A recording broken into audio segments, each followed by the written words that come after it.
Hey everybody, how's it going? I wanted to come on today because let's chat. Let's have a little talky talk about moon water. I have been seeing so much stuff about doing moon water, especially we have this big full moon that happened last night and all of that sort of stuff, and there's just a lot of business about it. There's a lot of we're just overcomplicating a very simple magical thing that you can do. So I wanted to just come on and talk about it, and let's just see how easy it really is. So I do talk about this in my book, Manifesting by the Moon, in there, and I do talk about it, and I actually have an exercise in here, conjuring moon water with crystal energy. So I do have that in there. I'll talk about that a little bit, and then I'm going to show you my moon water that I did, and really just how easy it is. You do have a couple days, so if you haven't put out moon water, you can do it tonight. You do not need, so a couple things, right? If it's overcast, that's fine. The moon energy will still find it. One big thing I notice that a lot of people don't do is give your moon water a job before you do it, right? Just like when you're using magical tools, like say working with crystals, and you give it a job before you use it, so you know, like, this crystal knows what it needs to do. Same with moon water. I have a lot of people that I've seen on the interwebs talking about, I'm gonna make moon water tonight, but I don't really know what I'm gonna do with it. What do I do with it? Why don't we just take a moment, think about it, maybe pull some cards, maybe decide, am I going to use it for drinking? Am I going to use it just for magical work? Or am I going to make a diffuser spray out of it? Possibly, maybe, who knows? Or I'm just going to splash my face with it and give myself a magical boost. All of those things you can absolutely do.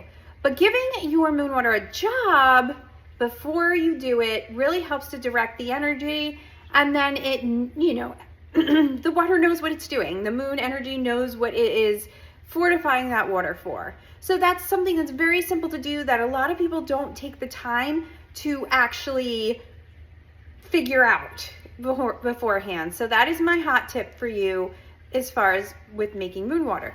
So if you're gonna make moon water for magical workings, whatever, just regular tap water is fine.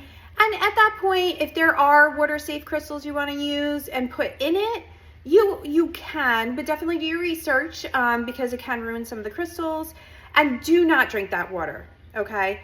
They say there are water safe crystals or crystals safe to put in the water to drink, but you don't really need to do that.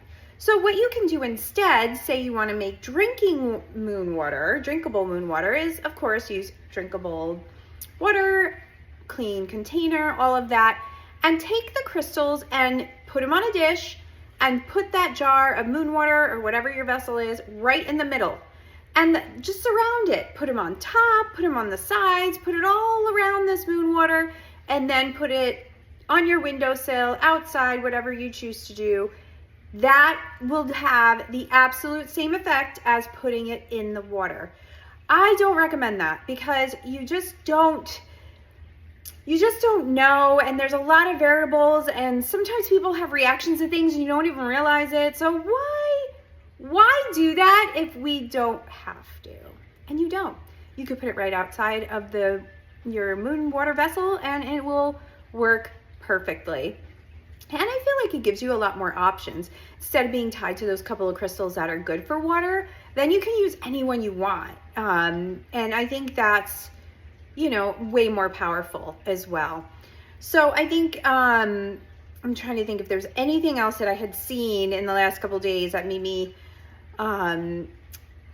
question. Oh, well, and the eclipse energy, working with eclipses, I did make a video of that. So if you want to scroll down a little bit, you can find that video and working with that energy.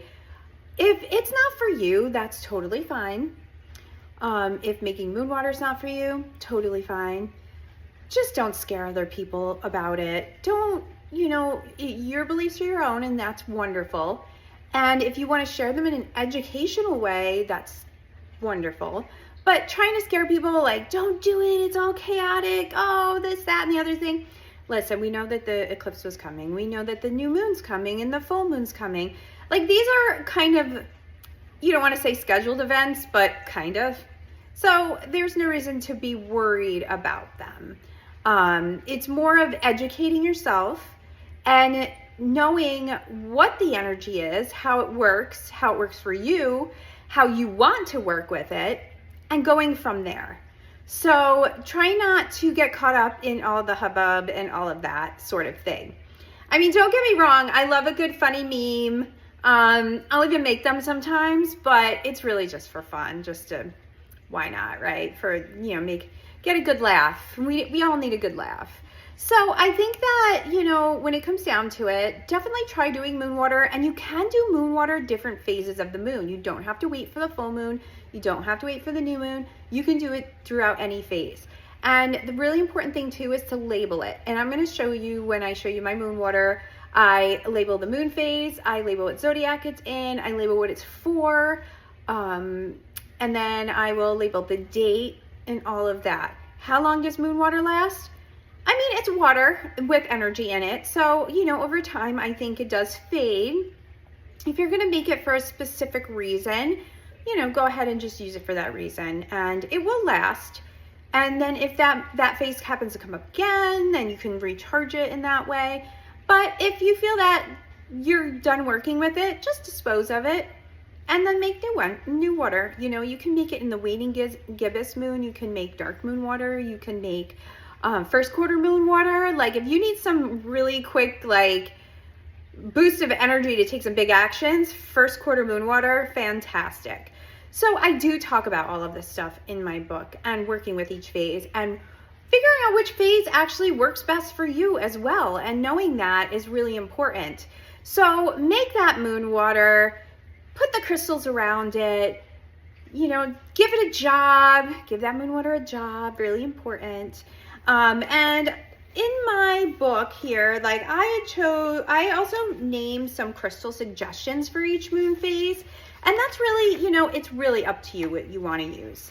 And whatever you use is fine. There's no good, bad, or in between. But if you're just starting, these are some suggestions to get you started. So I have, for the full moon, I chose moonstone. So it can be really used at any phase, and I included it under the full moon in my book because of balance and harnessing balance. And I think that's really important to do during the full moon, because if you're releasing and you're making space to bring some new things in, you need to have that balance in order to be able to make all these, you know, that change. You know, even releasing is a change. So that one is a really big one too, and it's really good to kind of tap into your physical, psychic energies as well. I do include moldavite. Don't be scared of it. Again, educate yourself. And it can be very powerful crystal to use in all of your moon phases and your moon water as well. And then topaz is another one, because again, that balance energy, and it kind of directs the energy where it's really needed. So if you know that you need some extra energy, but you don't exactly know where, but you know that at least using topaz, it will go where it's needed. And again, you're giving that crystal its job, just like you give your moon water its job. And then you'll be able to use it more effectively and get more out of it, right? So these are really, just like I said, some suggestions. And I go through every moon phase and give you some suggestions in my book. So definitely check that out. So I hope this was helpful for you. If you have any crystals that you love to use, I mean, you can use herbs. And again, if you want to put them inside, if you're just doing it for magical working, totally can do that, or just put them around the outside. That's great too. And I'm going to go ahead and show you my moon water that I did for last night. So yeah, hang out one second just for that. So like I said, here's my moon water that I did for last night. And I chose a moon crystal, amethyst, and a pyrite. So that's all I did, is I had it on a plate. I brought it over here just to be easier to show you, but there's my moon water. I didn't put anything in it, but I did label it. And that is exactly what I said to you. And this is really important to do. And a lot of people want to skip over this, but you are not going to remember. You think you will remember, but you will not remember. So you could just go ahead and do that, pop it right on there, and then you have this water. And also, store it in a cool, dry place. Don't put it back on the windowsill or you'll have sun water, which if that's what you want, that's fine too. But we're talking about moon water today, so we're gonna stay in that lane. But this is what I do. And I will just put crystals all around it. I'll put some on top and then it's good to go. And then I can go ahead and use it for my magical workings because that's exactly what I said I was gonna do with it. All right, everybody, you have a fantastic day.